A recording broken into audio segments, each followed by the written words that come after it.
You're listening to Hotep Ish with your host, Dewan B. Intelligent Ish Talk, intelligent shit talk, where we balance the profound with the profane.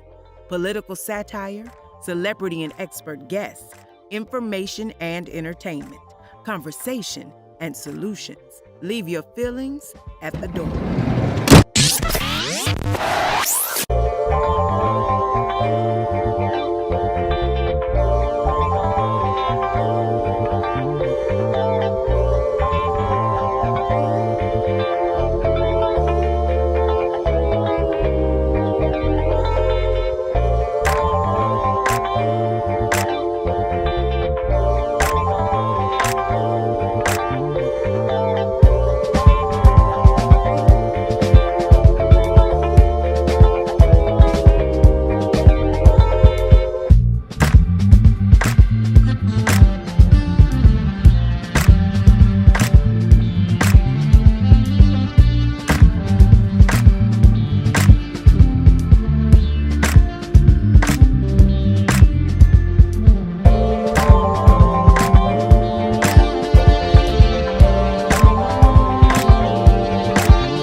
Intelligent talk, that intelligent shit talk, the home of the profound and the profane. We about to get all the way into it, man. We've been seeing a lot of this stuff go on between the Latino and the black community while still running this black and brown coalition stuff, so we got to have some straight talk today.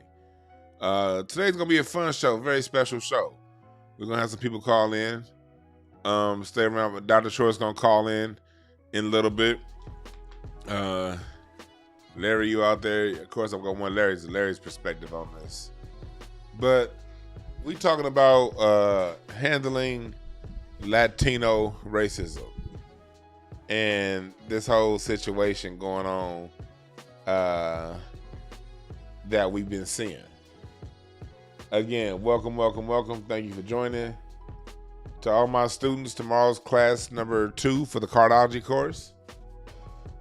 2 of 12. Maybe even more. Teaching y'all. We're going to be going through the cards and interpreting the cards tomorrow. So for my students, I hope if you did not get a link to tomorrow's class, please email me because I want you to be there. All right, and if you want to join the class, email me, info@dewanb.com.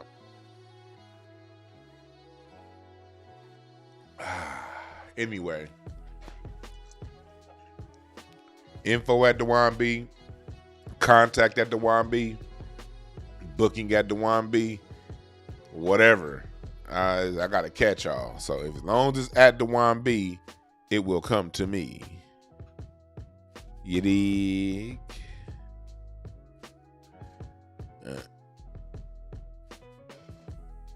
Man, hold on.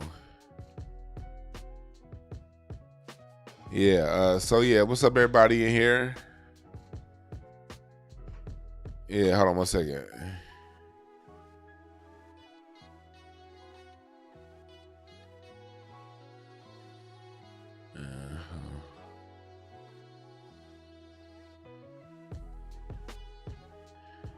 Okay, yeah, that's somebody know. You know, this is somebody. This is bill time. This nigga still owe me some money. I'm like, hey, bruh. Hey. And the bill is due this weekend, my brother. I had to send out one of those, man. It came to my mind. I've been meaning to send one of those, the bill is due text messages all morning. And I kept forgetting. And then right now, it just popped up in my mind. So I got very unprofessional and stopped talking to y'all for a second to send one of those, the bill is due, motherfucker, text messages. With love. Nigga, I need my Skrilla. It's getting realer in this hilla. Anyway, so here we are. I'm gonna start off with a comment. Somebody asked, why are black women watching these shows? Let me answer that question. First of all, everybody watches these shows of all races. Second of all, why not? There's nothing wrong with watching profane shit. We all do profane stuff. None of us are perfect. Just as long as you handle it. Now, if your whole life is watching like dysfunction, that's one thing. But people could live functional lives and still watch certain bullshit. We're all granted some bullshit in our lives. You know what I mean?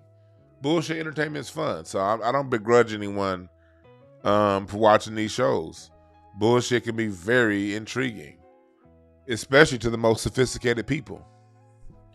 So I'm not going to sit here and act like all black women do, so just sit around and watch these shows. No, everybody watch these shows. Latinos, white people, Arab people, everybody watch what the fuck we doing. There's this misconception that we the only people that watch when we're on TV. That's a major misconception. Like when people talk about like rap, why black people be the only one listening to drill music, and the drill music scene is bigger in England than it is here in America. Like the whole world be watching what we do. So we got to stop all that. We the worst people on earth talk. We got to stop all that. We the worst people on earth talk. No, we not. Everybody do this shit. Plus, like I said, it's people that no longer watching this stuff. I know some of the wealthiest people on earth that watch some of these degenerate shows. Why not? Let's say it's all about balance. Now, if this is all you watch, then yeah, that could be a problem.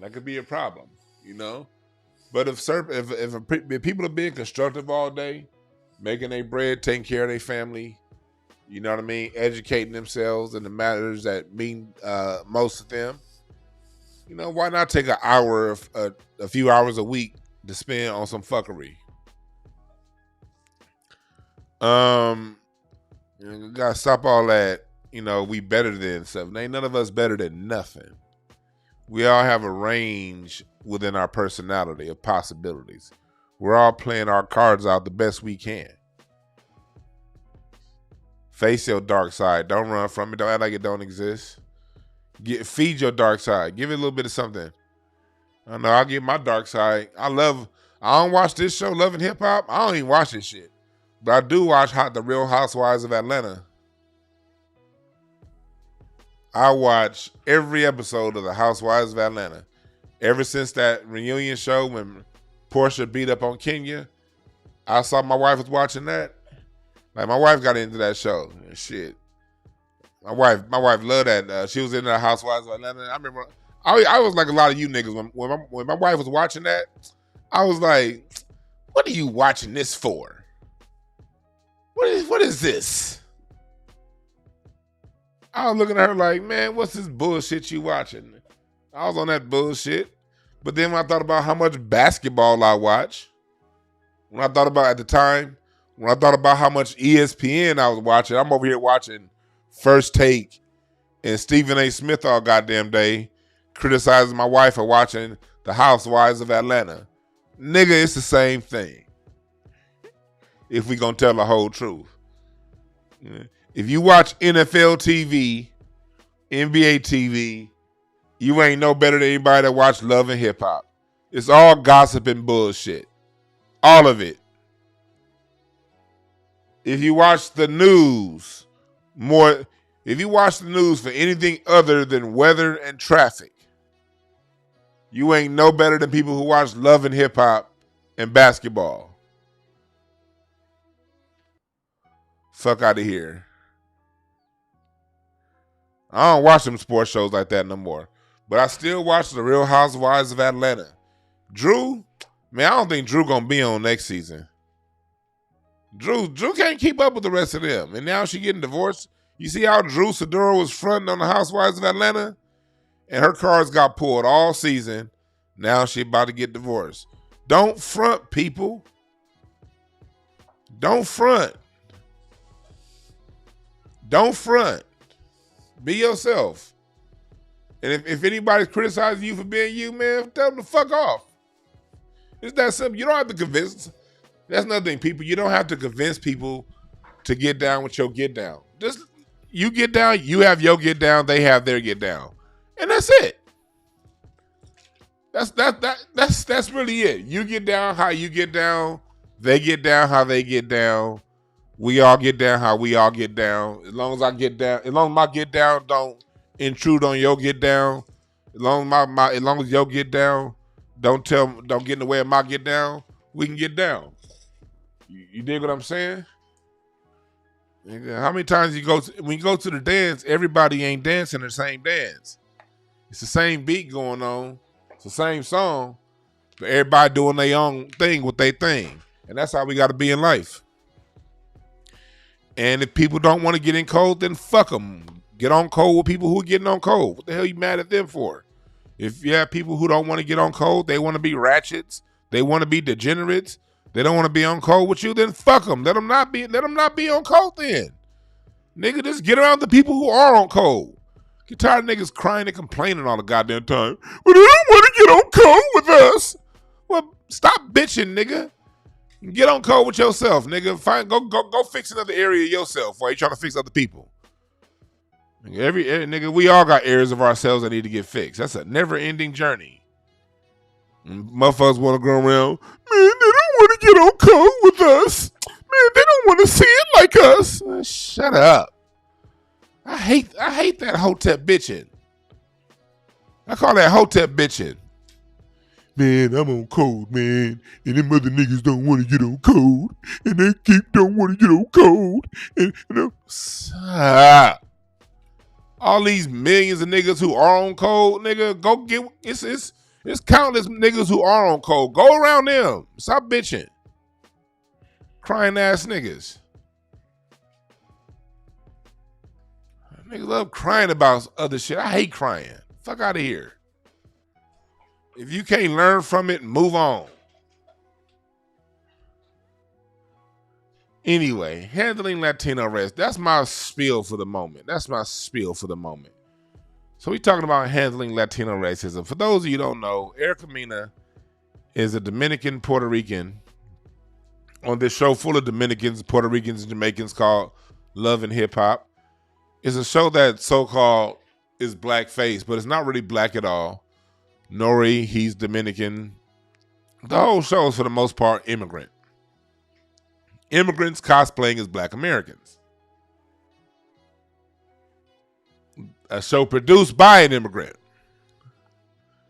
A major issue that we're having here in America. Black-faced immigrants. You know, so when people see the degeneracy of Love and Hip Hop, that gets put on black people, as evidenced by the comment earlier in the chat room. Why do black people watch this? See what I mean? They get a whole bunch of not people who don't even identify as black. Whole bunch of people who don't even identify as black playing a show with hip hop. Hip hop is associated with black. And so all their international mess gets dumped on black Americans' heads. And you have people asking crazy questions. Why do black people? No, this ain't even a black fucking show. It just got black face on it. And that's something that black folks don't even recognize. So how do we expect them other people and white folks and everybody else to recognize it when 99% of us don't even recognize it when it's happening right in front of our face? So Erica Mena, she called Spice, the chick in the middle, a blue-haired monkey. And she kept calling her a monkey. But this isn't Erica Mena's first time calling her a monkey. Why is this a concern? Because Latinos have a long history of racism, colorism. Their history of racism, colorism goes back further than the Anglo-Saxon, the white Americans' history of racism and colorism. Racism and colorism started with the so-called Latin culture out of Spain when they got the Inquisition in 1492. Queen Isabella and Ferdinand. That's what the running of the bulls are. That's the running of the bulls.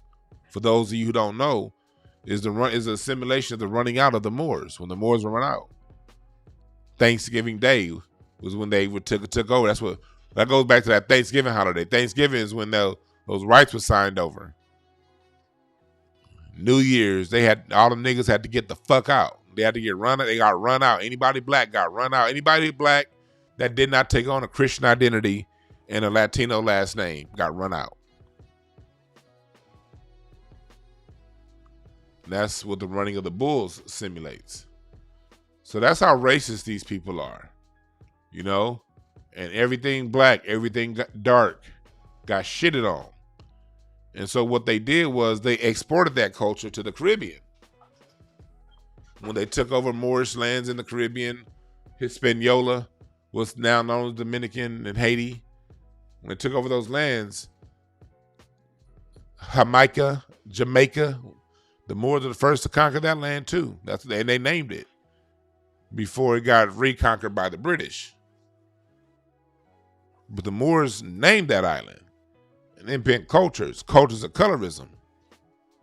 Cultures that the shade of your skin means the difference between whether you are a janitor or a supervisor or get the job at all. So when someone of Erica Mena's status says monkey, understand she knows what she's talking about.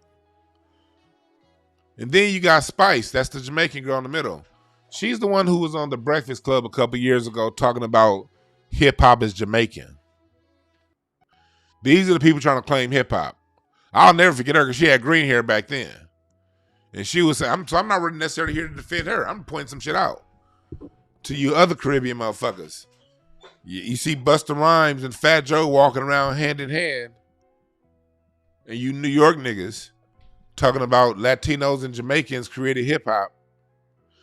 But you saw on that video I did about a month ago when they were talking about the Latino influence on hip hop, they didn't include the Jamaicans. But when the Jamaicans include themselves in our music, they include the Latinos. But you see when it comes down to it, Erica Mena, what she said, how they really see you.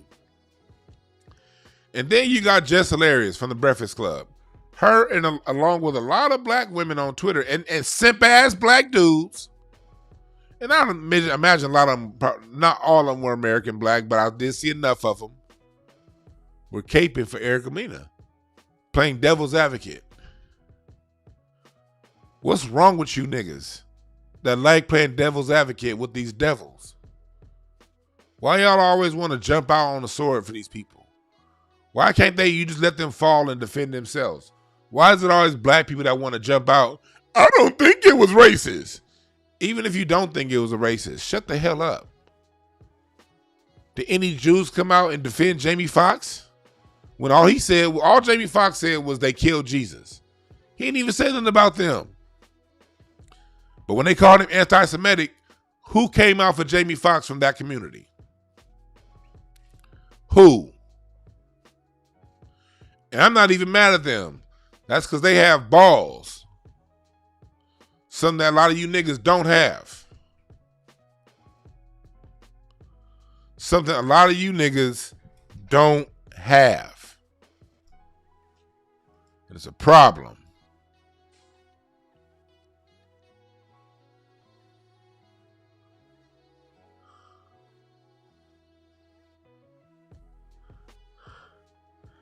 And let's stop all this parceling off. Somebody in the chat room said Mexicans in LA sadly feel the same way about what are you sad for? And it ain't just Mexicans in LA, it's the Latino diaspora.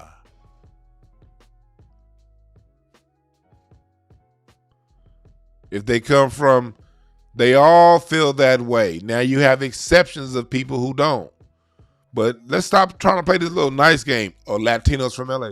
What makes a Latino from LA different than a Latino from New Mexico that feels that way? Or the Latinos in New York? You see what's going on in Chicago. What about the Latinos in Chicago? Getting in gang wars with the black people. Even when black people are telling the truth, we still be trying to play nice. That shows our humanity. So I'm not over here being judgmental towards it. I'm saying we got to check that.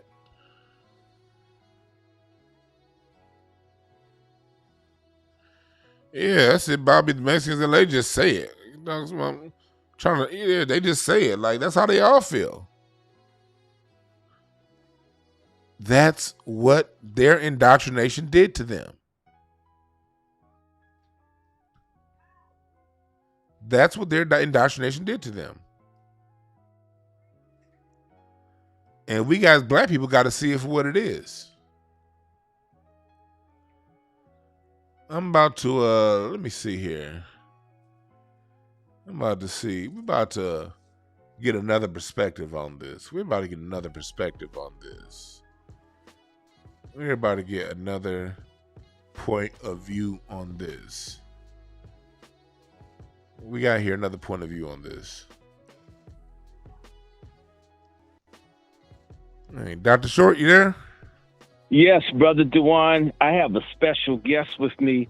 They tell me about these people trying to steal the HBCU in Baltimore. Sister Giselle is on the line with me. Oh, They're yes, trying to take all our shit. So let me tell you something. Man, let's stick to this. I want to stick to this Latino racism thing because I'm having a call after you too. But that's what I'm saying. Yeah, let them know what's going on. What's up, Miss Giselle? Good. For those of you who don't know, Miss Giselle online. She be helping me in my Twitter Spaces. She dope as hell. So we got two dope ass people on the line right now. Go ahead, Dr. Short. We talking about handling Latino racism and history of it. Yes, because they come here with this issue. You know, if they thought that you're pissed for Corona, they'd cut all our balls off. It's absolutely that bad. And I don't hate nobody. I just walked out yesterday, 2 blocks from my house. I saw 40. I've never seen that many foreign Spanish speakers in my life. I've been in this neighborhood 43 years. Look, Mexico just started counting black people in their census in 2015, 500 years after Pizarro's ass came through. And he came with some black folk, meaning that Mexico's only been counting black people in their census for 8 years. That's how much they hate. Let me go further. The first president of Mexico, black, they won't tell you. These folks come here with an attitude that we're dirt underneath their feet. And the only way to check them is that we're going to have some solidarity. And in particular, frankly, one way we need to check people is we need an English-only movement. Because, look, this bilingual shit has been used against us. How it works where we are, and it's probably this way everywhere, for black folks, they won't hire you if you don't speak Spanish. They don't have to know how to speak English, right? And yet they'll get a job for an English speaker, whether they get that or not. And the black folks, if they don't have certified proof that they've studied Spanish, can't get the Spanish-speaking job. We should be suing like hell over that. There should be a quota system of how many English-speaking people there is based on the population. And nobody's done that. And they've put all kinds of stuff. We can't have Ebonics, but these fuckers can have language. I mean, from Yaqui and Quetzalcoatl and all this other kind of stuff. And the Spanish that they speak, that shit's so raggedy, nobody from Spain would know what they're talking about. They'd be glad they colonized them.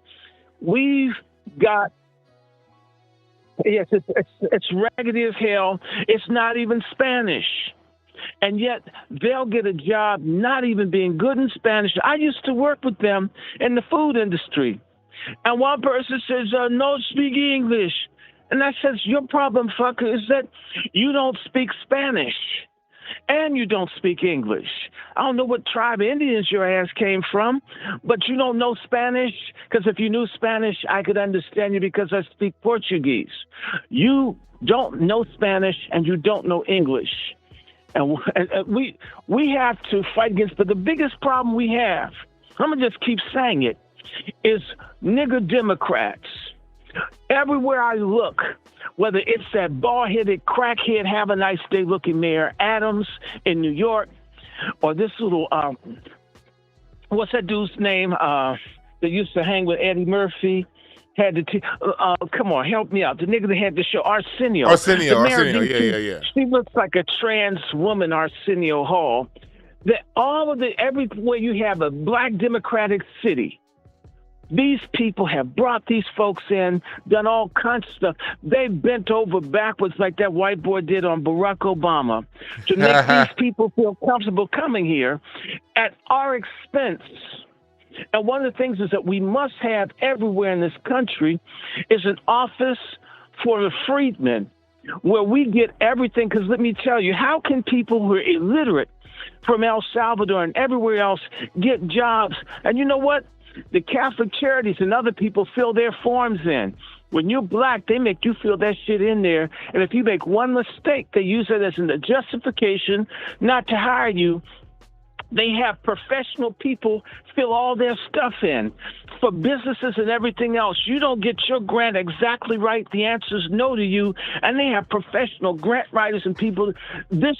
We should be demanding these services. And in particular, we have to attack the NAACP, the Greek-led organizations. Our entire black leadership structure is supporting our extermination and erasure in this country, even in the HBCUs. The answer to them is a civil war that has to happen in the next 2 or 3 years, or we're dead as a people. Mm-hmm. There's no more time to tolerate the boomers. You know, I have another song, but Dewan, I'll share it with you. Sing it, brother. Go ahead and sing it, my brother. Go ahead. You know, there's a song, Let's Get Furious. Let's get furious and flick boomers off. Let's get furious. We need to turn on these old ass crippled Negroes. S-E-R-I-O-U-S. Kick those motherfuckers out. Yeah.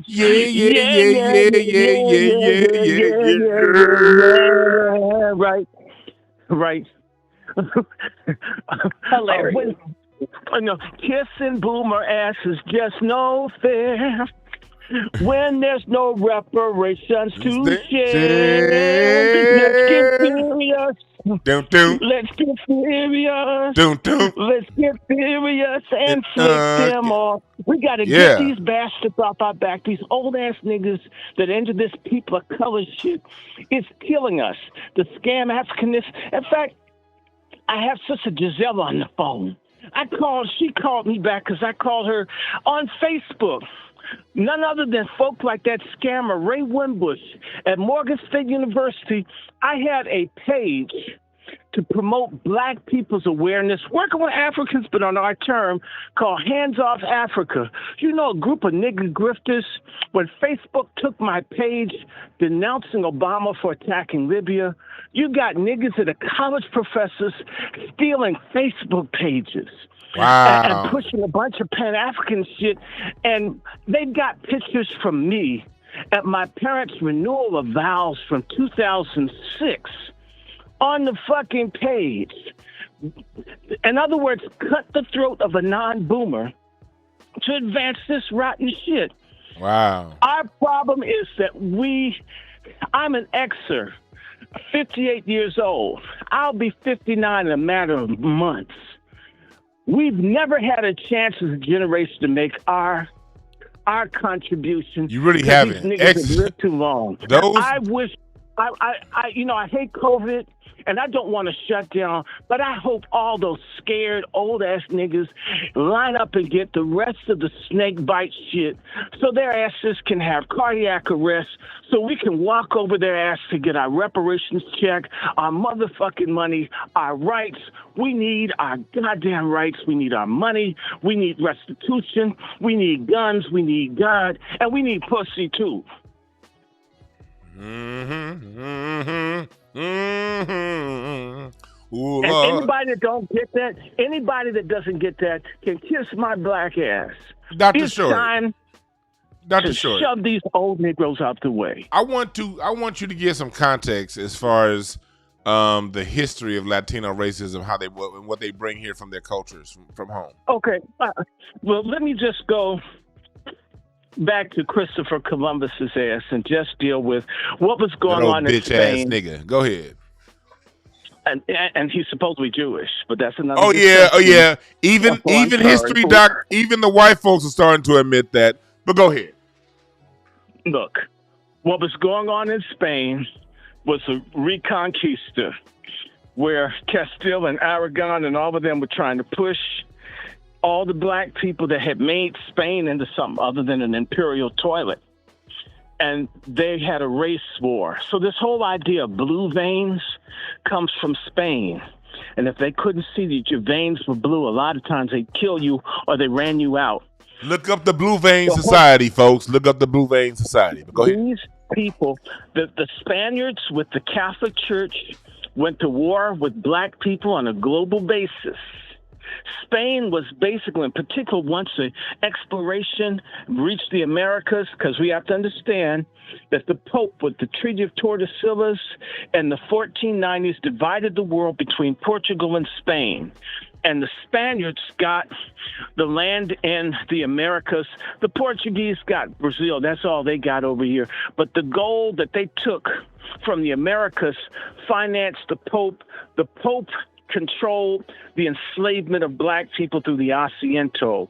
The Pope is the one that put the Cesar Borgia, that faggot, to be Jesus. So that L'Oreal, your face or mine Jesus that you niggas have in stained glasses at your fake churches that don't do anything in the community is based on a dick-sucking queen. And the Catholic Church brought you that.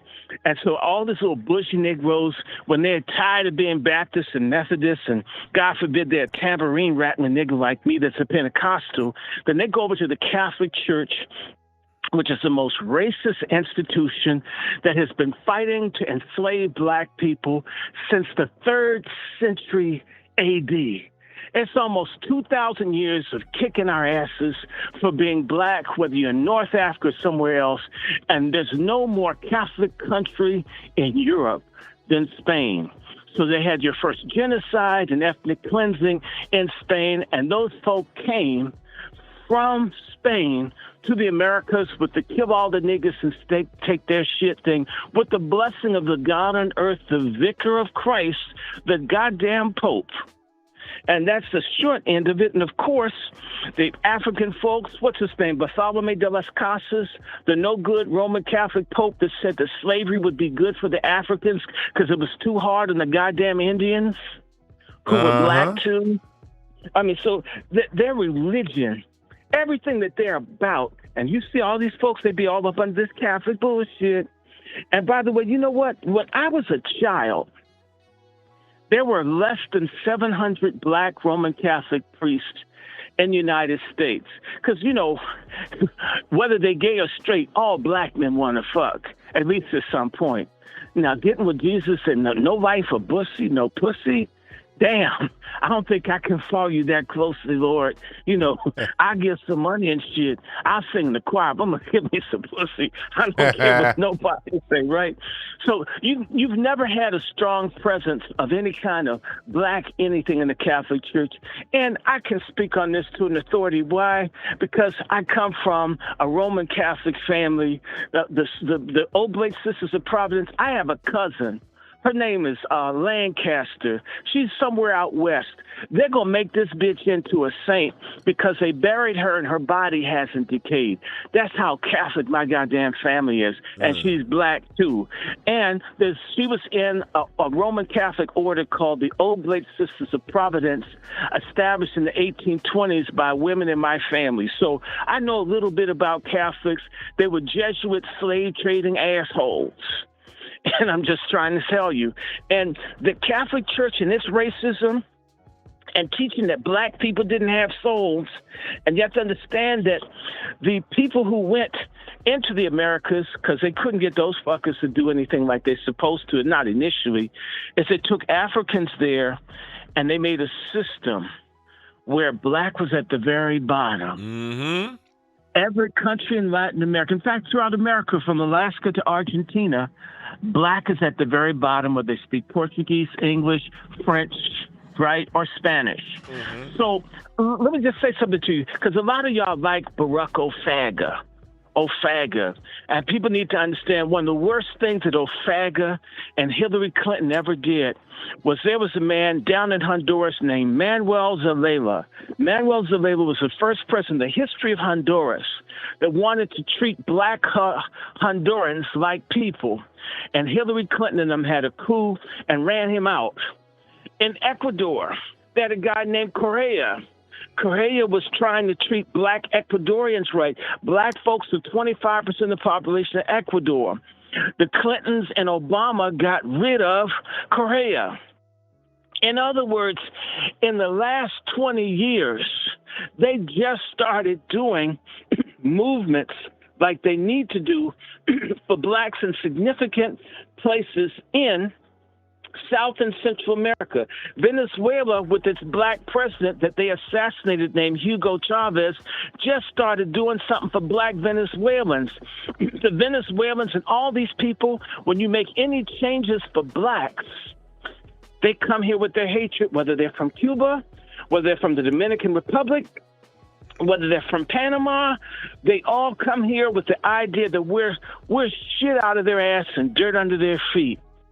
And they'll tell you, oh, well, we're all mixed. Well, white folks in America, 90% of them have some black in them. Does that mixture serve our asses? I don't. Right. Show me your fucking reparations check if it does. Liars. So they talk about their mixture and what they say, what mestizo, or they call themselves La Raza Cosmica or La Raza, the race, really the superior race. And they identify with the Spanish rapists of their indigenous mothers, and they worship them, but they hate their own selves. And who do they hate more than themselves? They hate us. In Cuba, black folks were under, and they're still under, because I've been in Cuba. They have extreme racism. I got racially profiled in Havana, Cuba. I almost got put in jail for being black with the video camera. They figured I stole it.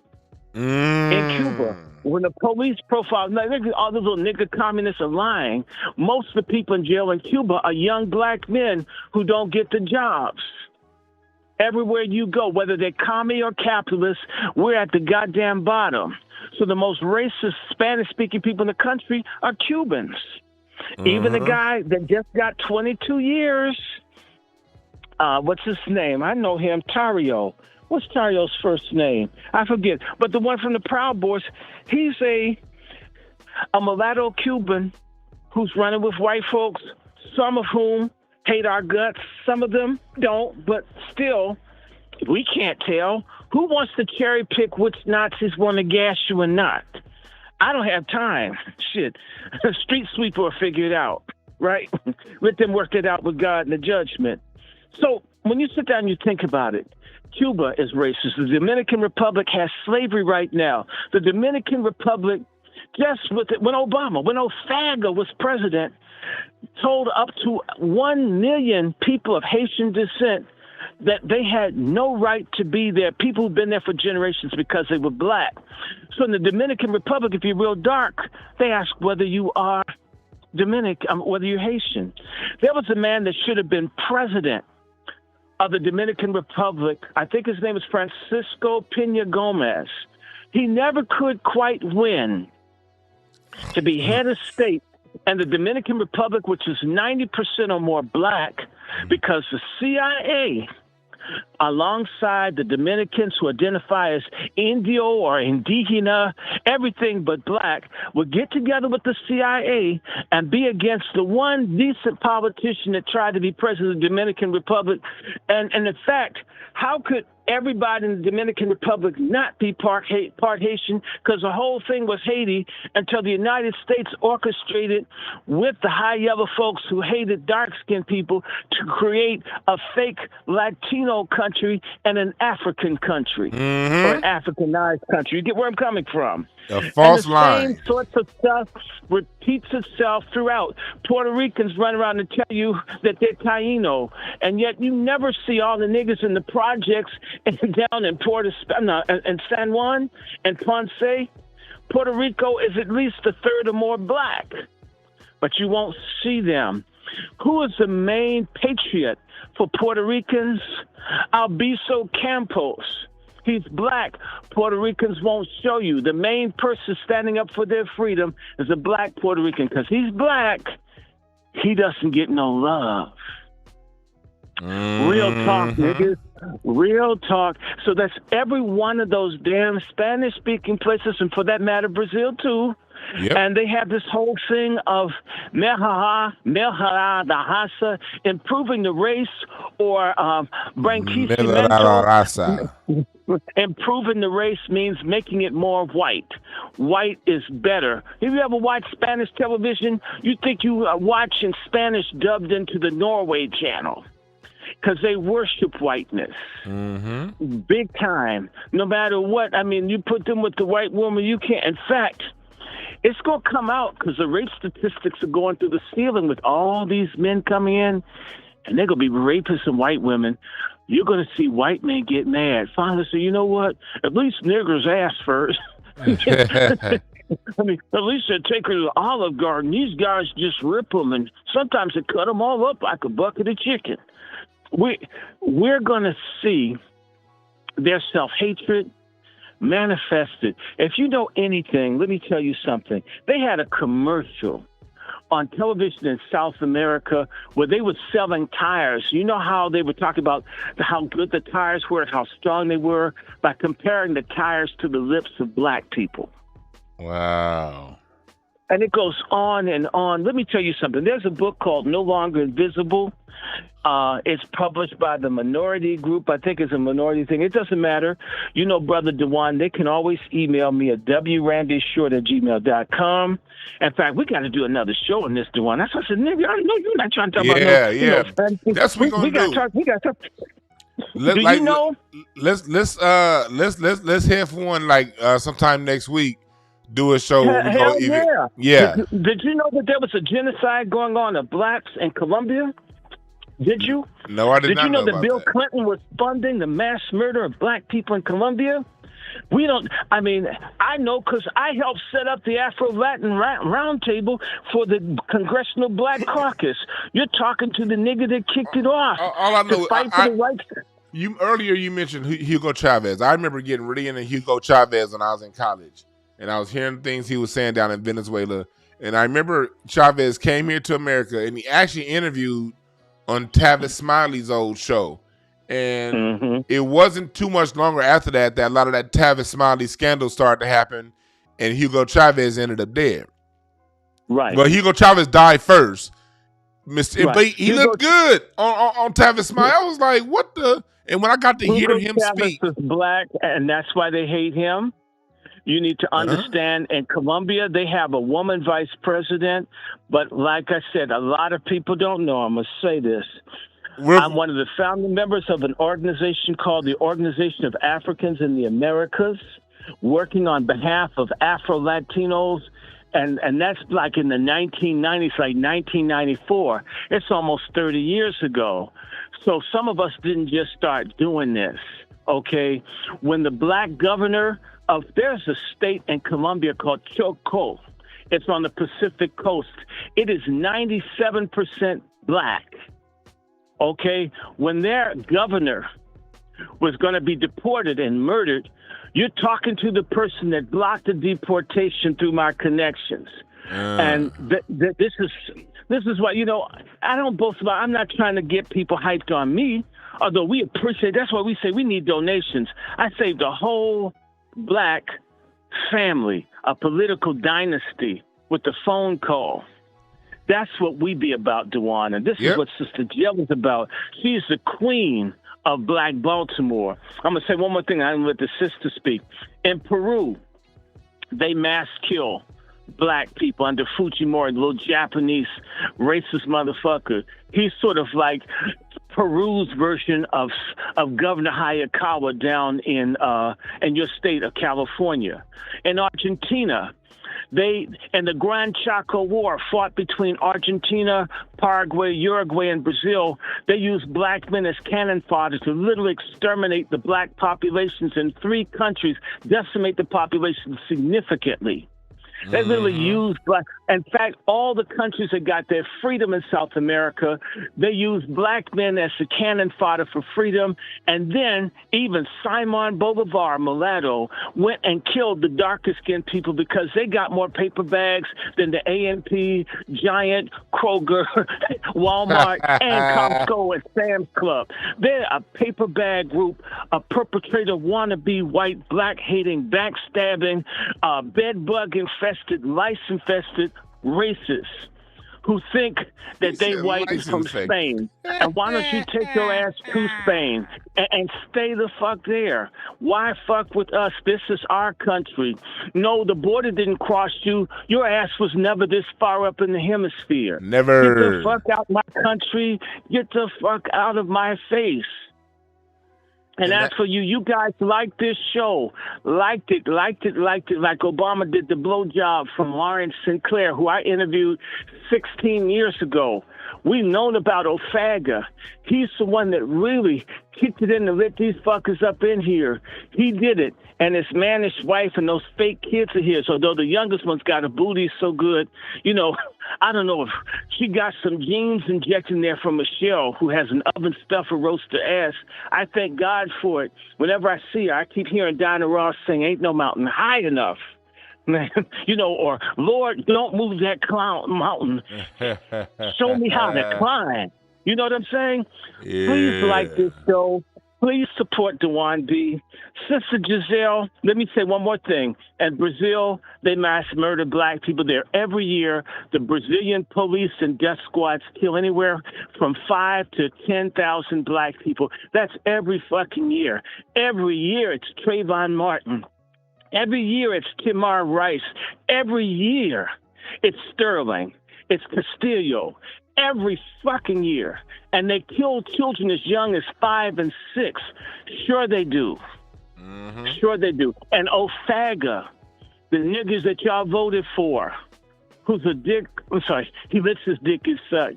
I don't know if Michelle gets on top of him. I have my suspicions. But I'm going to just say this, no, otherwise she'd probably leave his ass. And say it to get to Miss Giselle so we can go on, brother.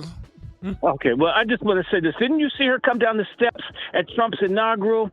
I mean, she had something bigger than King Kong. He'd probably try to stay on top of the Empire State Building and come down and have her back up on him. Anyway, let me stop. Sister Giselle, take over. You from Baltimore. Love you. She's a nice chocolate sister from Baltimore. Go ahead. Go ahead, Miss Giselle. Say what you guys say, then I'm on to my next caller. Go ahead, sister. No, it's all good. No, the brother's on point with everything, and not to mention the crime rate that has decreased in Mexico by 9.7%, I do believe, for last year alone. So those people who are breaking into these countries we're finding out they're repeat offenders. You have people that's committing crimes, and they don't want to lock up these people on a state level. They're actually trying to only lock these people up on a federal level. So he's 100% on point with this stuff. We're going to actually see the effects of all of this coming to a middle-class black community near you, because if you notice, they're getting us surrounded. They're surrounded us right now in those communities. And as far I hope as they put them in the Boulay community. Put them in the Boulay community. I want to see some of these niggas who support everything that hurts the black folks who are not making $250,000 a year. Let her finish. Let her finish. On the golf course. I'm sorry. No, it's all good. And I want everybody to pay attention to the low areas. Pay attention to the businesses, how they're setting them up. Watch the laundromat. Watch the smoke shop. And watch the traffic, because they're putting them in middle-class black communities where the college-educated folk, those who are voting for these things with the Democratic Party, it's spilling over into their communities now. This is how new drug levels and things are being pushed through those communities. So people got to pay attention, and our kids are being taught to friends, black and brown, while their kids are being weaponized to say, you take what you can get and get your ass home. Don't mingle too much with these folks. So this is where, and as for Erica Mena, like I said before, I think she had a corny joke that came back to hit her, but I heard she said it before. Yeah, she has said it before. She said it before. She attacked some blogger. I think it was like 2019, sometime around there. 2020. Yeah, 2020, sometime around there. Yeah, so if she said this before, guess what? She's intentionally saying something that she thinks is going to be offensive to that person, which means she's fully aware of her white side of her power. And when it comes to what she can say systematically to put you in your place. And I call it white degeneracy. So I don't want to say power in anything. Yeah. But she knew what she was saying, so she got what she got. And actually, I think this is good with us putting people on notice. It should be, every single thing should be taken on this level when people disrespect our culture. If we're talking about circling our wagons and telling people to get on notice, this is how you do it. No, you don't get to say that. No, sorry, you can't slide and say this either. No, remember that stuff we used to let you get away with? All of that is over. The cookout is over. Pack your shit, get your feet up off my coffee table and get out of my house. We're cleaning house now. So, hey, this just set the record for everybody out there. We don't care who.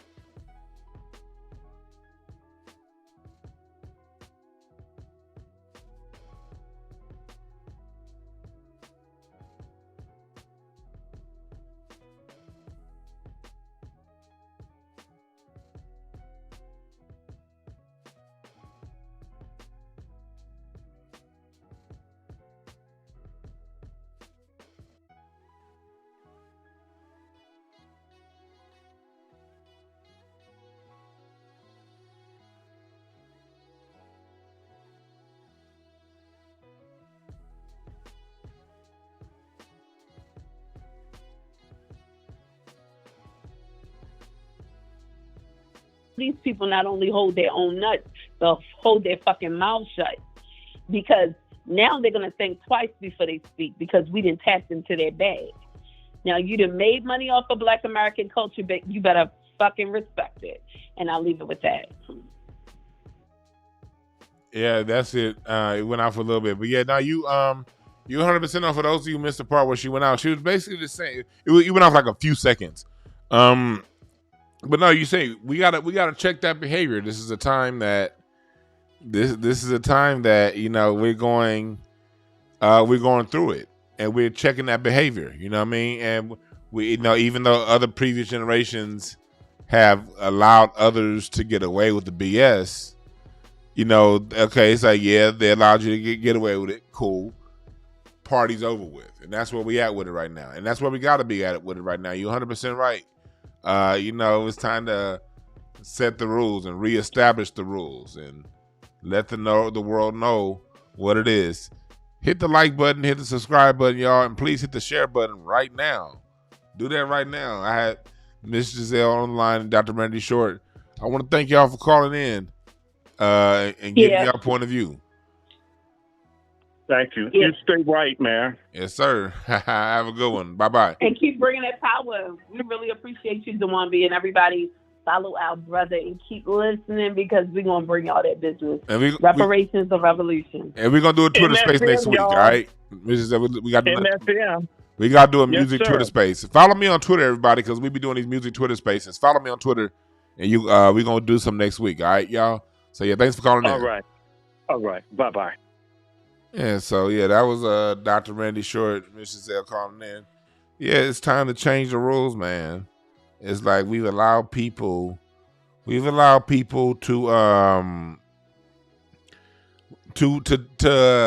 disrespect our house, and there's nothing godly in that. You know, God give you a beautiful house, and you turn around and allow people to kick their goddamn feet up. I mean, God gonna kick your ass. You know what I mean? That's disrespectful. Y'all got kids out there. You give your kids all this special treatment. You get in their own room, their own toys, and you see your kid over here sharing it with the kids down the street. Now the kids down the street done moved up into your kid's room and kicked your kid out the house. How would you feel? A house you left your kid. You done moved on to Florida. You left your kid the house back in L.A., and now you see your LA kids are allowing all these other people to come live in their house, and they living on the goddamn streets, when the house that you left your kid is a whole bunch of other motherfuckers who don't even like them up in there. How would you feel? So what the hell you think? How the hell you think God looking at us? Gave us all these goddamn gifts, gave us birthright to this goddamn land, and we going around talking something. I don't think she was racist. You fucking idiot. Speaking of fucking idiots, I got one on the phone line right now. What's up, Larry? Man, watch your mouth, you blue elephant. Nah, see, I see. Yeah, nah. That's racist, because you You from Uzbekistan and I'm black, bitch. So that's racist. Yeah, I'm gonna call you from one of them stand countries. You can't say that about us black people. Yeah, you blue hippo. Hey man, do you remember when we would be at an open mic and we'd be ready to get up, and then some more seasoned comic would come in and bump everybody and get up, and then we had to follow them motherfuckers? Do you remember that shit? Yeah, I never know. That happened to me at the comedy store one time when I had to when I got bumped and behind Sarah Silverman, old unfunny ass. I'm like, man, I gotta wait 20 more minutes for this unfunny bitch because she got a name. Anyway, but go ahead. No, I'm talking about the funny ones. Like but the funny ones. Oh yeah. Dog, that's how I feel right now. Like, how the fuck you follow Dr. Short? Like, what the fuck I'ma say? Let me help you out with that. You don't ever say shit, you hoe ass nigga, so you ain't got no pressure to worry about, bitch. Well, okay, all right. Well, You keep adding to this ass whooping, boy. You keep adding to it. It's all good. Nah, we got to document it. I'm gonna go to all these past shows and see how you been bad mouthing me right before I break your bitch ass jaw. Nah, it ain't gonna happen, nigga. You ain't tough enough. So, but you fuck all that. You ain't got to worry about Fountain. I want to know your goddamn opinion on this, Erica. You ever see these dudes? Let's talk about these niggas that allow these mixed others to say whatever they want because they thirsty for some pussy. What about these kind of niggas, dog? Dog, I saw so many black men defending this corn-eating bitch. I saw them defending her all week like she was going to hit them up saying, "Hey, Poppy, thank you for taking out for me. I'm going to give you some panocha." Like that. Dog, that accent was horrible. I know, because I'm black and I can't do a Spanish accent. Just like you can't sing. But it was so many black men defending this bitch, dog. Like, why? You know what? This bitch called her a blue monkey, and these are the same people that say they helped create hip hop. These are the same people who be around us calling us nigga like they one of us.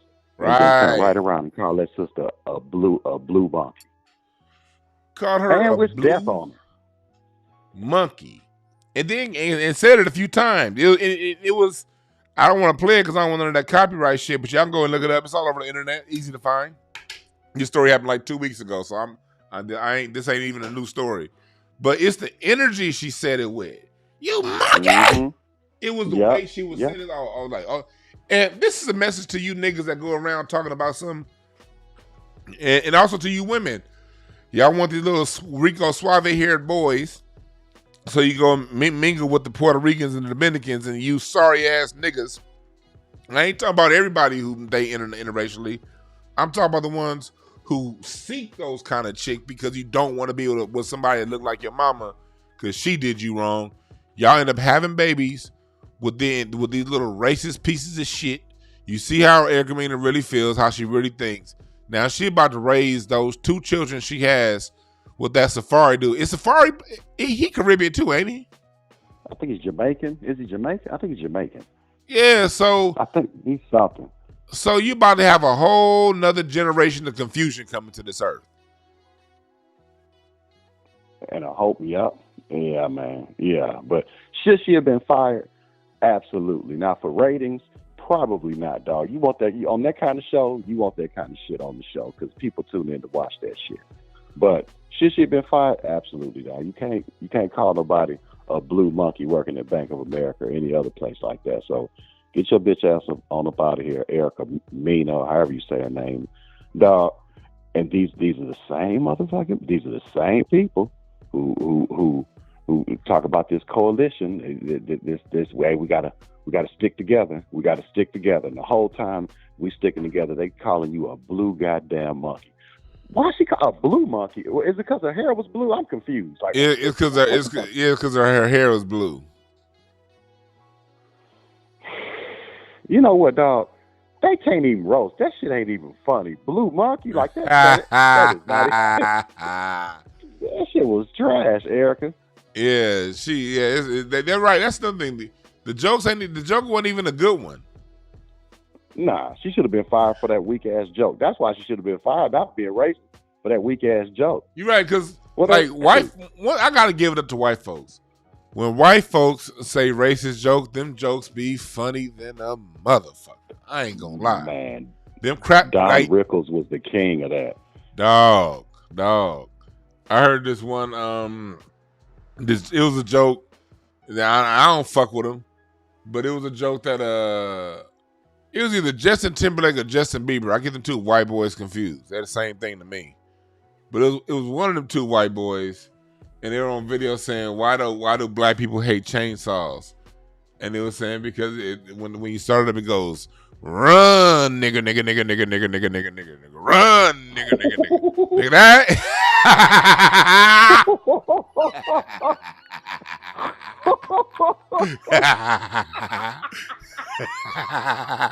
Nigga, I don't give a fuck, nigga. That's funny than them motherfuckers.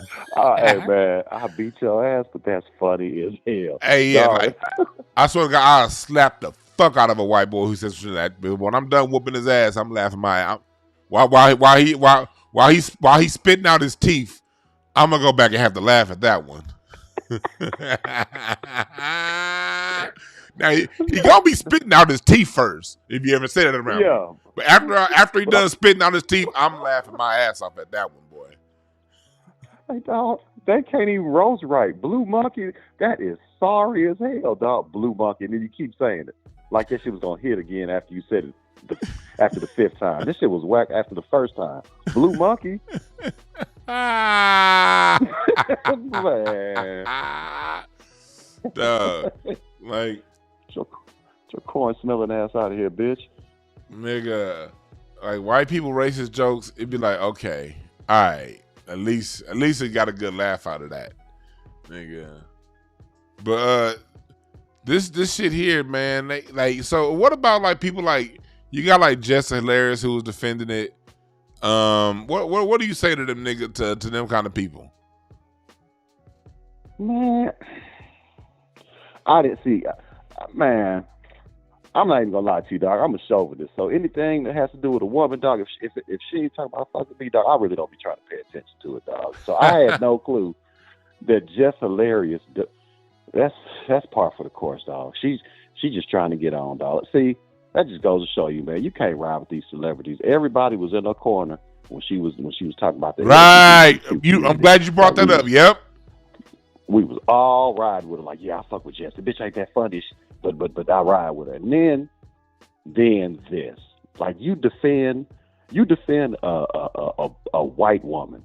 Let's just call her for what the fuck it is. You defend a white woman insulting a black woman. Right. You didn't have to. You had to do that, dog. People was riding with you. Now you done fucked up, man. But you know, don't think people like Erica Mena wouldn't be the first to call Jess Hilarious a monkey if she said something she didn't agree with. She probably already called her one behind closed doors. Yeah, she probably like, thank you, monkey. She defend. What did Jess Hilarious say? I mean, how did she defend this shit? She said that basically we don't know if what she said is racist or not. Oh. Yeah, that old trope that niggas like, well, we don't know if what they said was racist or not. Okay. All right. No, you dumb bitch. You don't know. Yeah, we all know. You don't know what time it is. But this is the same chick who from D.C. and stole a Chappelle joke and performed it in D.C. So she really ain't that goddamn smart. If you really think about it. She did do that. So, yeah. I mean, hey man, she's and I remember that show I did when we were defending her and everything. I remember saying back then I never have liked her comedy. I'm not a fan of her, but it's not about people. It's about what people stand for. And so just as quick as I was able to defend her on that other little thing this year, no, lady, I understand you trying to be a humanitarian, but it ain't time for all that. You trying to be a humanitarian with people who don't respect your humanity. And you know what, man? We need to stop being so forgiving. We need, just like you said, we need to stop being so forgiving. We need to stop being humanitarians. Man, let's stop defending other motherfuckers, man. If you're going to defend somebody else who's not black, just shut up. Because you and somebody in the chat room said, Spice is Jamaican, you must be late here. We talked about that earlier. Yeah, we know Spice is Jamaican. And we know that she said that bullshit. That's how we started today's show. That's how I started today's show. Talking about how Spice was trying to claim hip hop for Jamaica and Latinos while we see what's happening here. You know what I mean? So yeah, I'm not here to defend Spice. I don't give a damn about her. You know, she's trying to claim hip hop for I don't give a fuck about her. This is about the principle. People, when we having these kind of stories, we're talking about the story overall and big picture. Don't care about the individuals. Same game, different chess piece, same different pieces. Same that. No, because if you replace what's the blue monkey bitch? What's her name? Spice. Yeah. If you replace monkey her, bitch. Oh, yeah, the blue. If you replace her with a foundational Black American woman, Erica would have said the same thing. She might have called her a blonde monkey or something. It's not about whatever color her hair was. About the bigger picture. Yeah. Yeah. So this is about how they see us overall. I know that we all know that Spice comes from a different lineage, but when someone like an Erica Mena says something like that, that's a shot at all Black people, children, men, women, people who identify as Black or people who they see as Black worldwide. Anything else you want to say before you get the fuck off my phone, hoe ass nigga? Yeah, I want to say y'all keep supporting DeJuan, man. Buy his merch, book them readings. He's a bitch, but he's an asset to our community. So y'all keep supporting this bitch ass. Support him until I kill him. And y'all do that. Y'all have a good Saturday. Man, get the fuck off my phone, you goddamn terrorist. And yeah, no, we're not worried about Larry getting reported for threats because that nigga ain't got the hands to fuck with me, nigga. Ain't gonna be none of that going on. So yeah, that's just but anyway, that was Larry Goodwell. Yeah, my cardiology classes. Get them right now. Get your reading right now. Monday mini readings on Monday. You have a quick question, get a mini reading. And just answer your quick questions, or you want a little more time, you get a 30, 60-minute consultation. All right. Book now at breakthroughcards.com and also enroll in my class.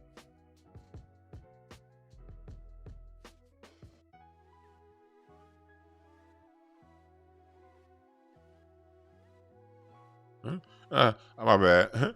I said read these hoes. I mean read these cards. Yeah, learn how to read these hoes. Well, the cards will help you learn how to read them hoes. For those of you who want to know that.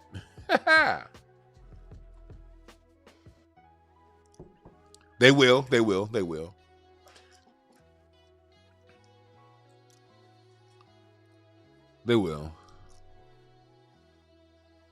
So,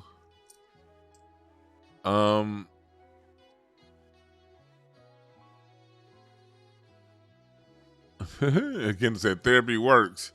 Yes, a lot of these Black dudes got to deal with their mommy issues when it comes to exalting these Latino women, and vice versa. But it's when I see these dudes that be like, I can only date a Black and this or and that or and that. You got to deal with that, because that's something that we're handling right now. This is how we handle Latino racism. We confront it. The answer to today's show, how to handling Latino racism, confront it head on. We got to stop acting like it doesn't exist. We have to stop acting as if it doesn't exist. Like Black folks like playing dumb when it comes to this. Niggas love playing dumb. We just need to come together.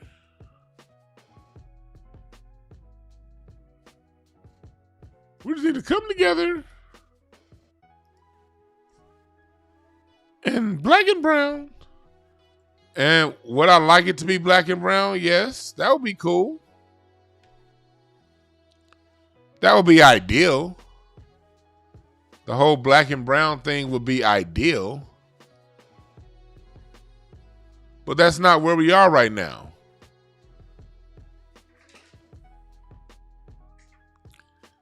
That is not where we are. Let me see what's going on here. What did the card say about Erica Mena? Huh. Let me see here. These are Erica Mena's cards. It's funny. Last night I was up reading cards last night, 5 a.m. at a party. When I'm ready to party and kickback. I was up reading people's cards at 5 a.m. I love doing this shit. She's a queen of clubs. I mean, she has that Saturn 7 of hearts. There we go. That's the boundary crossing card right there. 7 of hearts. 7 of hearts don't give a fuck about who it offends. And that's who she really is underneath her mask. 7 of hearts. Your Saturn card rules your personality, who you are, not your personality, your core being. Your Sun card is your personality, your external personality. Your Saturn card is your core underneath it all. And she's a boundary, habitual line stepper, not giving a fuck. Okay. This is who Erica Mena is right here. Then she has that Jupiter Ace of Spades. Ace of Spades and Jupiter. Ace of Spades hides who it is. Like Ace of Spades does a really good job of putting up a front, putting up a veil. So Queen of Clubs personality, she can veil her personality really well. But her personality comes into light when she crosses the line, which she does a lot. Oh, and she has that Jack of Hearts and Pluto. That means she can, when she chooses to turn that smile on and that personality, she can get whatever the hell she wants.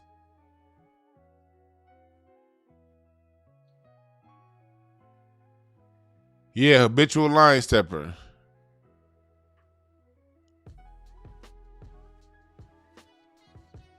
Yeah.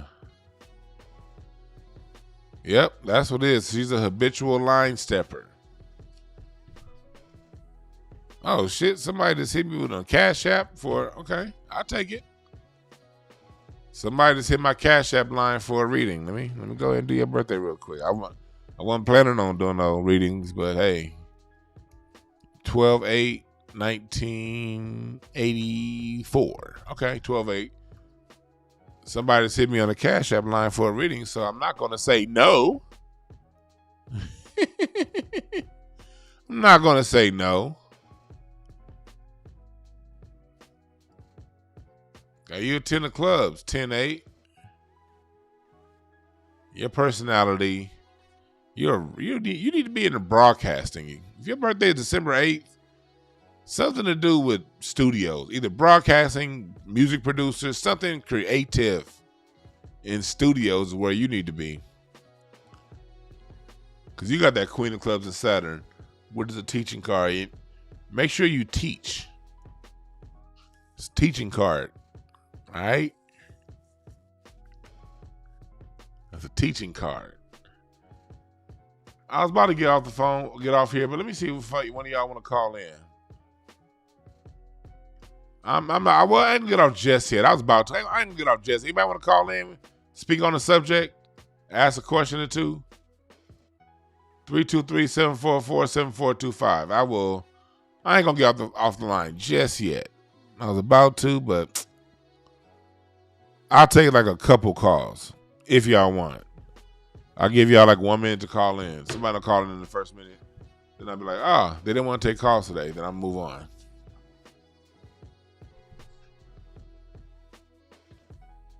Yeah. You said use a call. Mm-hmm. Yeah, you gotta watch this. Yeah, a lot of Spanish-speaking people are racist. We be thinking because the black folks, we be thinking because people are non-white, they good. And it's not to say all non-white people are bad, nothing like that. And I shouldn't even have to preface that. Because usually if you got to preface that, the person asking is somebody who really feel that way. There's someone come out and say that way. Say it. Say, put it on you. Are you saying everybody's racist? Well, if you got to ask that question, then it's probably you. What's up, caller? What's your name? Where you calling from? And it's not to say all non-white people are You got to turn that radio down. Oh. Usually if you got to preface that. You got to turn that radio down. What's up, caller? What's your name? Where you calling from? Hey, what's up, Dwan? This is Aton calling from Toronto. Aton, what's up, man? Yeah, how you doing, brother? You know, we're just like sitting up here listening to your program, right? And, you know, I'm in 100% agreement. Only thing is that I think that one thing I wanted to interject just briefly, that I think that one of the things that we've done as Black folks, you know, is across the board, and kind of falling into this trap, because I know you read Tanya Hernandez's treatment about, you know, Latino racism and all of that. So you're up 100% on like kind of like the zeitgeist of where this is. But in terms of what we do as a people and how we are using this aggregate term as if it was a racial classification, right? And you know, Latino is a title. It was formed in the 40s, and it's something that we use now. But we, you know, because I'm older than you guys, or most of maybe your audience is not in their 60s and late 50s and all that. But when we were coming up, that people who were like of Latin American origin or Caribbean Latin origin, they kind of identified by their nationality, you know, Cubans, Puerto Ricans, Dominicans, and such. And then Latino became an aggregate term, right, for everybody. Yes. So like, and you know, and because you and I are on the same page with the whole hip hop deal, and how all of a sudden that, not to say that Latinos were not involved in hip hop at all, because that's not the case either, but making them 50-50 partners in it is ridiculous, especially for people who were there from literally the beginning on Cedrick Avenue, plugging in stuff in Cedar Park, and for thus knowing the tensions that existed between at the beginning of hip hop, when even the Puerto Ricans used to come, it was always like, oh, here comes some Puerto Ricans. It was kind of like you're invited to the party, and they came with the dance, and this is true, and graffiti and everything else. But at the yet and still, if you were to balance this off, just using like, let's say a social scientific method to even figure this out, then you'd have to say that hip hop in itself is a construct primarily of the Black community.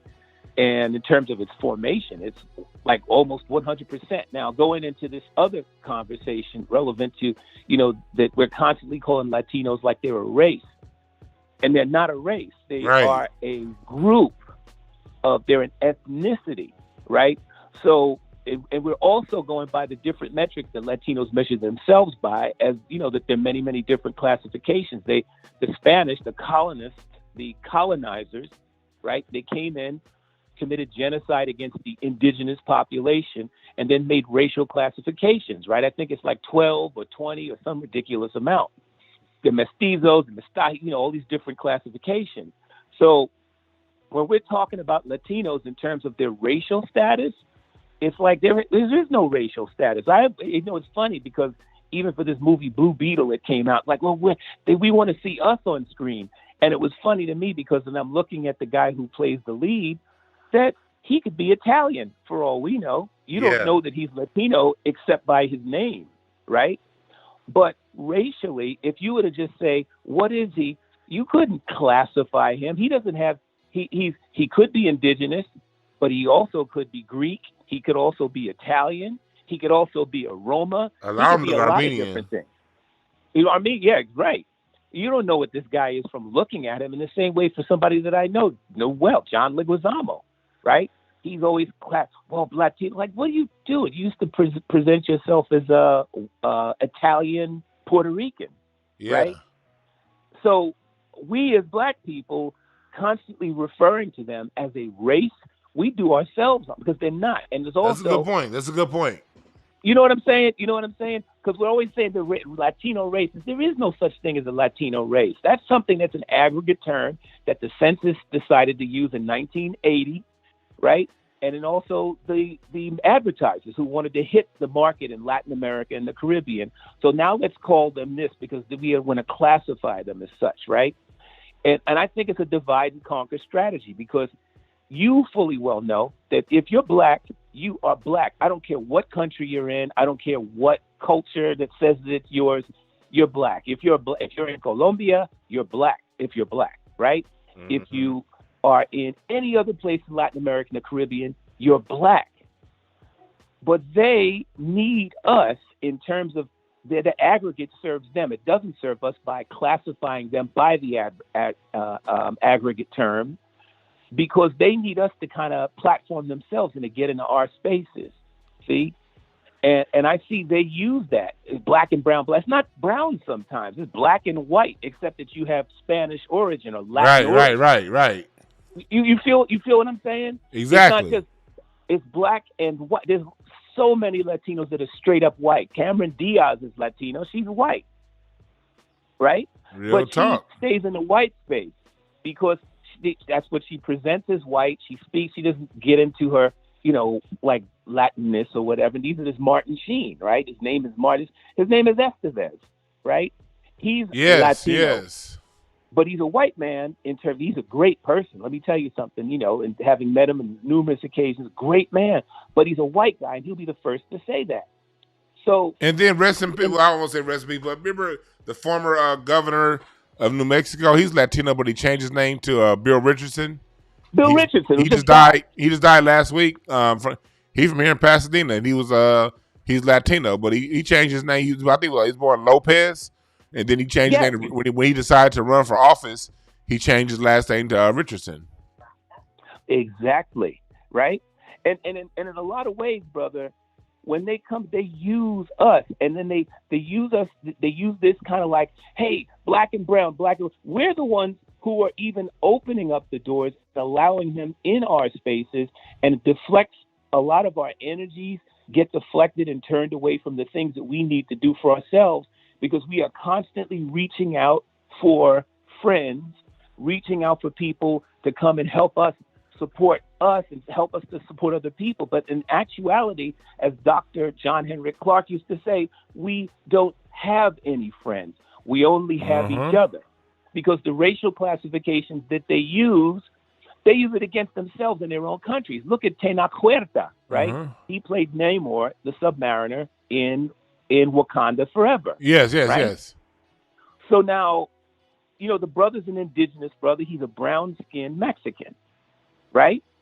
But so you would have thought that given the fact that about almost 70% of the Mexican population is of indigenous and Spanish origin, but mostly indigenous, right?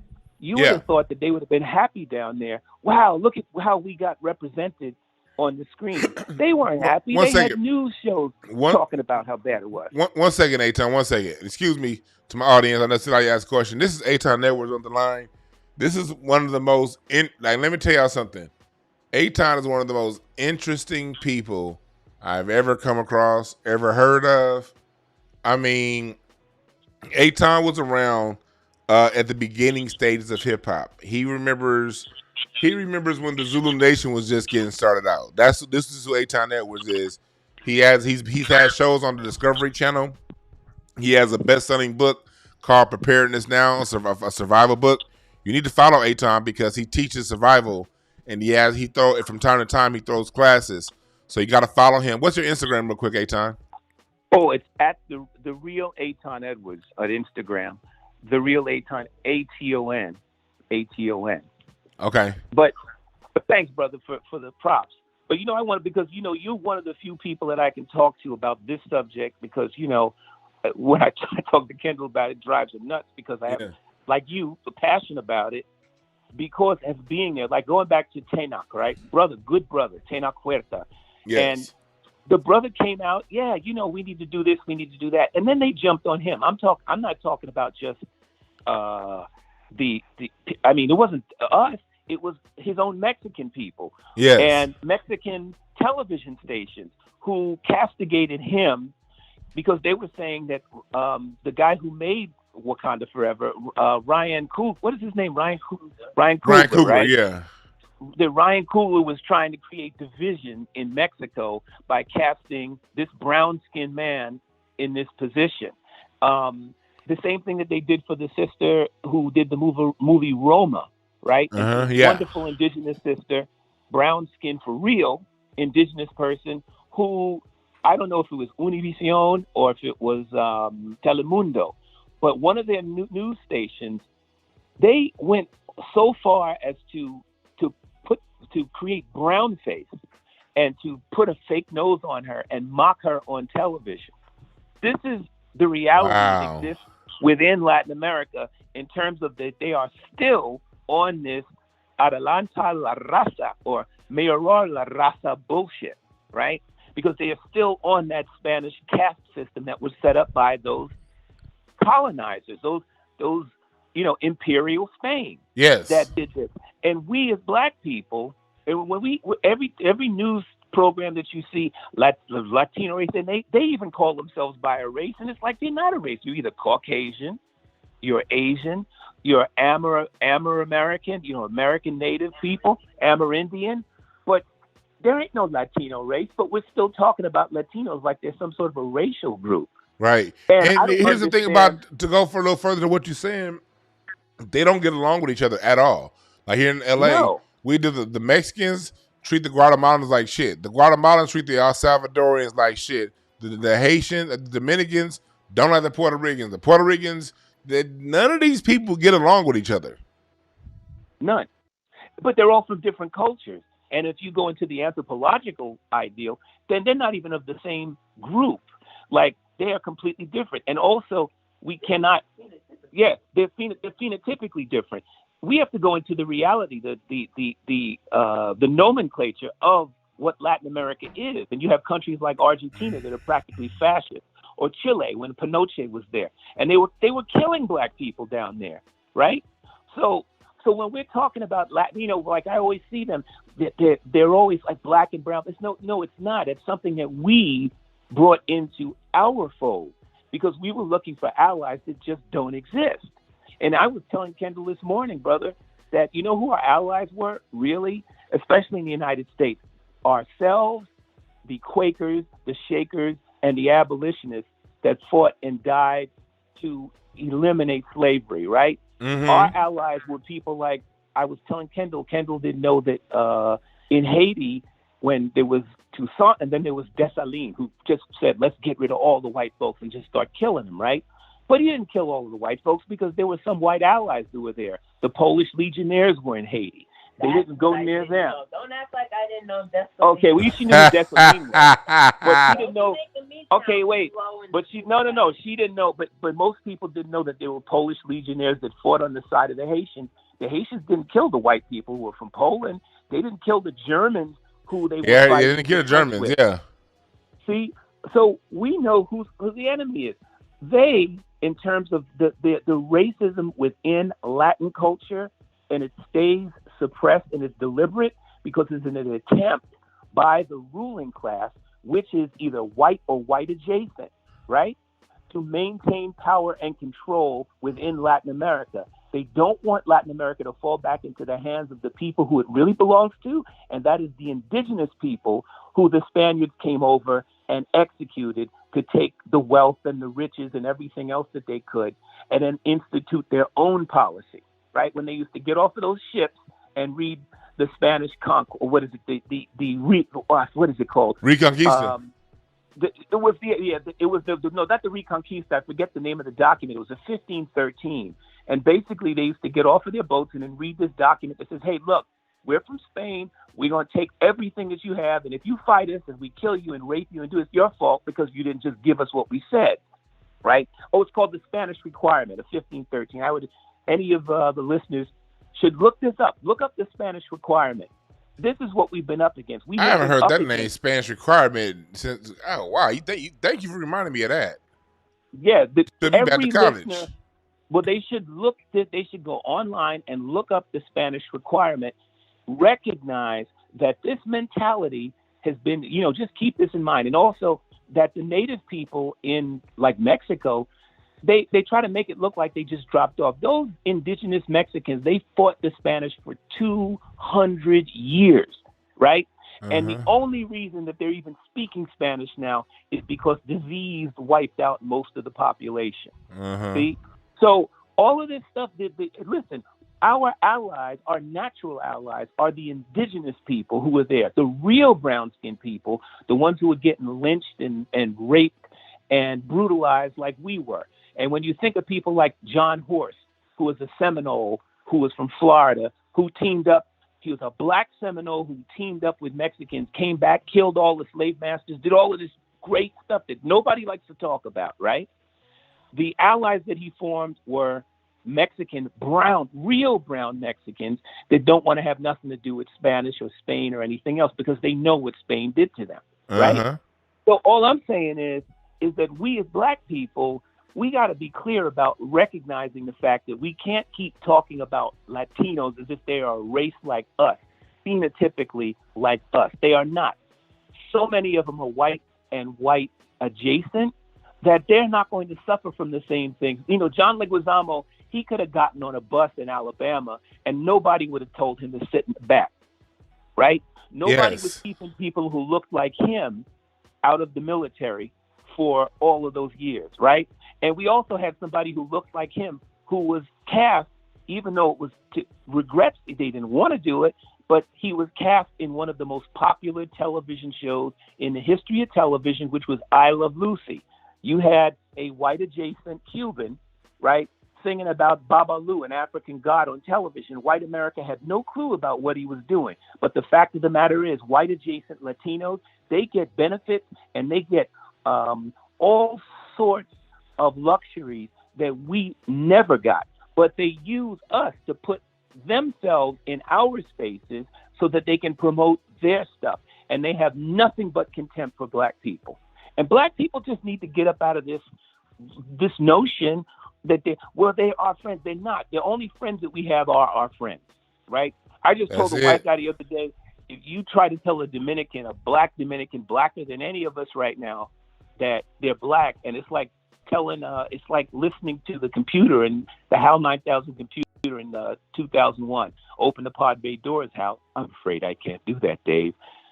Like, Dominicans are, in a sense, have a sense of denial about their own blackness, even though they come from a country who had a dictator leader like Trujillo, who was mulatto, who used to wear makeup to make himself look lighter, slaughtered almost 30,000 Haitians, right? They did it gleefully. They were hanging people in the Dominican Republic, black people with dreadlocks, because they thought that they were Haitians. So this sickness, this illness of what the Spanish did in terms of making these racial classifications and us falling into it and kind of reinforcing it, like what you were saying, brother, about what's his name, Fat Joe and the rap, right? Yeah. And Fat Joe and how he's like, 50%. It's like, come on, man. Listen, Fat Joe shaves himself down, cuts off all his hair, his silky hair, because he wants to appear a little bit more Taino and black adjacent, right? But if he just let himself go, you'd see exactly what his ancestry was, right? These are the children of the conquistador. They are not anybody's friend except their own. And the blacker you are, the less of a friend you are even to them. There is so much racism within their community. They don't address it. We can't in our way because we can't address their own problems. They got to deal with it themselves, like Sister Tanya Hernandez does. But until that day comes, we got to be very careful about who we let into our spaces. And I'm just happy to see and listen to your shows when you talk about this, because you're like one of the few voices out there that does this, that actually brings this out. But like what Erica Mena did on that show, and how she attacked, that's how they talk to all darker skinned black people in the Dominican Republic. I have a friend, Puerto Rican friend. He had a white grandmother. She was like right out of Spain. She hated black people. She hated her black grandchildren. She hated her black daughter. She used to call them monkeys all the time and call us monkeys. This was very, very common. right? We all knew it. We used to call her a racist and everything else. This abuela's a rapist. She had sex with a black guy, got pregnant, and that was it. You listen, brother, look at the red table that they did with Gloria Estefan and her family, and then they brought in some black people from, Latin America and the Caribbean, and they brought on Amara La Negra, and then they brought on the guy from what's his name from the Queer show, the Queer I remember. show. I don't know the guy's name, but I remember the show. You know what I'm talking about, Dwan? Yeah. The bald guy, right? So they sat them down at the table, and Gloria Estefan, who seems to be a wonderful person, they were trying to get a conversation about racism in the Latin community, right? But her sister or her mother, whoever she was insistent upon pretending to be so racially. Well, so what race are we? What are we then? And what are we? And it had to be Gloria Estefan's daughter to say, we're white. Yeah. We're white, right? And they claim this dark title, but you really can't claim the dark title unless you really are phenotypically part of a group that is oppressed. And there are people, and I'm not saying that Latino people, what we call Latino, that they're not oppressed. Oh, no, they're oppressed just like us when you look a certain way, right? But the white adjacent ones that get to kind of like ride in our ship, but in the meantime, when they go back into their homes, they're calling us niggas and all kinds of others. Let's be real, right? They don't have any love for us and never will. But black people, as long as we're calling them by a race, like they're us, like they're Asian, right? Like they're white, a racial group, they're not a racial group. If you were to say, what does a Latino look like? You could put every single race on the planet in a banner with them, and you still couldn't point out what a Latino looks like. You could say, well, this is maybe approximate, but then that's an Italian guy. Oh, here's a Greek guy. That looks like a Latino too, right? When you look at even the ancestry of the people, right? Look, Shakira, she's Latina. Well, how is Shakira Latina? Her people come from Lebanon, right? She's Lebanese in ancestry. Same thing goes for what's her name? The little short one. All of them. That's just what it is, man. You see how it is. They we see. I'm glad you brought that up. They are not a race of people, and there's nothing on any census or any legal document saying that they are. It's very, very clearly defined as an ethnicity, and it'll be super important that we move forward, with that mindset, and let people see in that side of it. Let them know how they can find you, because I'm getting ready to get out of here in a second. Let them know how they can find you again. Oh, if you want to, they could hit me on Instagram at the real Aton Edwards. I guess that's it, right? Instagram.com. Yeah. Oh yeah, there's the website. It can go to AfroPrep now, and no, but it will be. Yeah, it's live. Yeah, ready. So ready for anything? Not now, but AfroPrep Live and then Instagram if they want to reach out. But yeah, so brother, this is great that I hope you keep doing this topic, and I hope one day you get Tanya Hernandez on your show. She's the person, because she will help you get clarity. Yeah. Since you supported her with her book, I'm sure you can book her and get her on the program. And, we got to get like that, because, Dr. Clark once told me he used to go to the UAM, which was a place in New York. It's called the United Africans Movement. And I knew him pretty well. And we used to sit up and talk about this. We don't have any friends. We only have each other. And Dr. John Henrik Clark. Yeah. So for all of the listeners, this is Dr. John Henrik Clark. And he used to tell me we don't have friends, Aton. We don't have friends. We just have each other. And I say that to all your listeners, brother. All we have is each other. And that's not just FBAs. That is each other in Latin America, in the Caribbean. We're all black people at the end of the day, and we got to wrest ourselves free from these colonial badges that they've given us, and we've got to stand strong in our skin, and that is our black African skin, and make sure that when we let people into our spaces that we kind of vet them before we do. That's it, man. I appreciate you for giving us a call. I definitely have you call in again, man. Okay, brother. Thanks for having me. Thank you again. Yes, sir. Picking up my call. Have a good one. Yeah, see, y'all see here, this channel is an education effort. We're not just over here just talking crap to people because they from the Caribbean or Latin America. This is history. Look it up. This is present. I'm glad he reminded me of the Spanish requirement. I remember him reading about that, hearing about that in class. I don't know, it was a high school or early college when I remember, and I forgot all about that. I knew about the doctrine of discovery, manifest destiny. There are all kinds of manifestos and letters and documents showing how they're imperialist debauchery. Yeah, but look up the Spanish requirement, Get into the history. Understand, like what Dr. John Henry Clark used to say, get understanding that history takes away the mystery.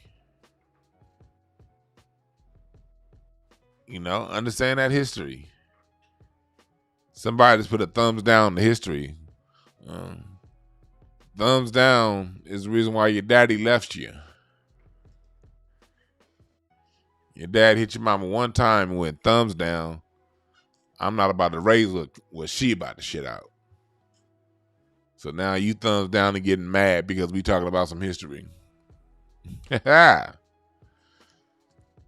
that's it. Understand who you're dealing with and tell the truth. We got to tell the truth about what it is. Stop lying. Stop that tacky ass lying.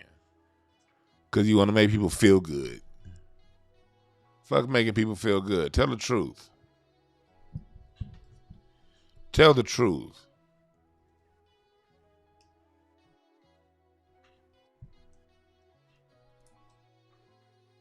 All right? That's right, Ebony. Fuck them. Chat room was crazy. I love y'all in the chat room. Salute to y'all in the chat again. I'm about to get up out of here. But as I leave, I want you to remember this. There are no perfect messengers. Only perfect messages for those willing to pick up the game. My name is Dewan. Thank y'all again for listening. I'm out. Oh, yeah, and follow Aton Edwards, man. He's really dope, And follow Dr. Randy Short and Larry Goodwell. I'm out.